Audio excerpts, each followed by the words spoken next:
ወልዴ መና ጀግና ይባላለሁ። ከ75 ዓመት ምህረት ጀምሮ ነው እዚህ ትምህርት ቤት የፊዚክስ መምህር ሆኜ ነው የመጣው።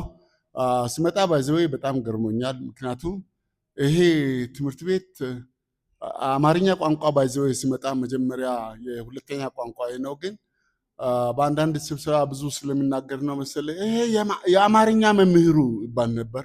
አንዳንዴ ደግሞ የታሪክ መምህሩ ይባላል።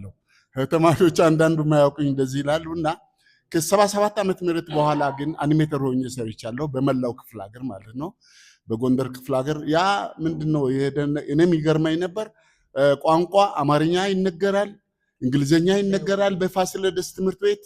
ቅድም ጎይቶም ያሉ ትላልቅ ተማሪዎች ነበሩ። መምህራኖቹ ከተለያዩ ቦታ ከመላው ኢትዮጵያ ስለሚመደቡ፣ ከናይጄሪያ ስለሚመደቡ፣ ከደቡብ አፍሪካም የሚነበሩ መምህራን፣ ከአሜሪካም የሚመጡ አሉ። ወደ 18 ሂንዶች ነበሩ እኔ ስመጣ። እና ትምህርት ቤቱ ምን ይመስል ነበር መሰለ? ዓለም አቀፍ ትምህርት ቤት ነበር የሚመስለው።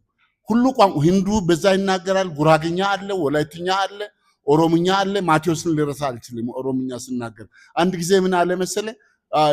ከፊዚክስ መምህሩ ክላስ ሳይገባ ዝም ብሎ ቁጭ አለ እና ሲሄድ እሱ ዩኒት ሊደር እንዴ አንተ ብርሃኑ 11 ክላስ አለ አይደለም ሲል፣ አይ ዝም በል አንኮላ አለው።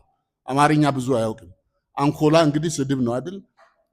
ረሳና ባክ ብሬ ግባ አለና ተመልሶ መጥቶ አንተ ብሬ ኦንኮላ ምንድን ነው አለ። አይ ኦንኮላ ማለት ይሄ ጀግና ማይፈራ ሲል፣ አይ ብሬ ኦንኮላ ድሮ ቀረ አለና እና እንደዚህ አይነት ነገር ያሳለፍንበት ትምህርት ቤት ነው።